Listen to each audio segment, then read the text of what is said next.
2 رکعت پڑھے صلاۃ حاجت کی نیت سے، پہلی رکعت کے اندر سورہ فاتحہ پڑھے اور 10 مرتبہ قل یا ایھا الکافرون پڑھے۔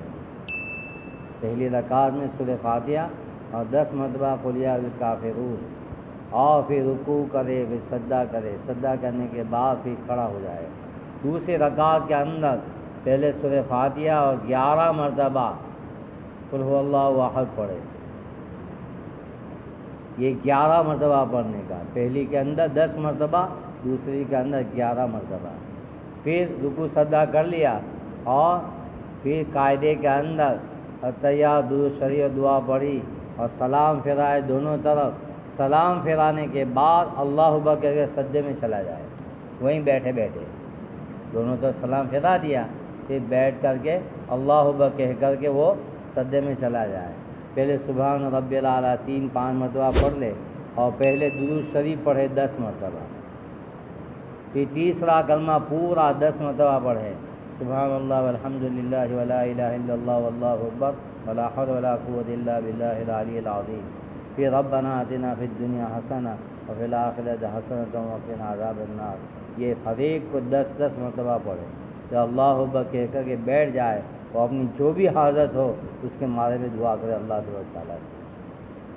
طریقہ سمجھ میں آ گیا؟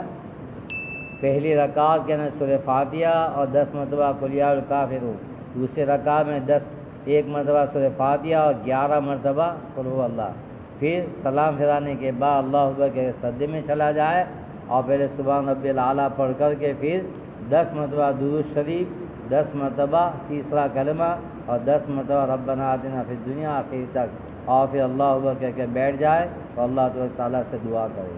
اور جو بھی حاجت ہو، جب بھی حاجت ہو، تو اس صورت کے اندر آپ جمعہ کی ابتدائی رات میں یا تو بہترین وقت اس کے لیے کون سا ہے؟ تہجد کا وقت، اس وقت پڑھے، سال میں بھی پڑھ سکتے ہیں۔ بہت ساروں کو اپنی ضرورت کے مطابق مانگنے کے لیے دعا نماز سکھلائی اور یہ طریقہ سکھلایا اور انہوں نے اس کے اوپر عمل کیا، اور عمل کرنے کے بعد واقعی میں ان کی مرادیں پوری ہو گئی، اور جو ان کی خاص حاجت تھی اللہ تعالیٰ نے ان کی حاجت کو پوری کیا۔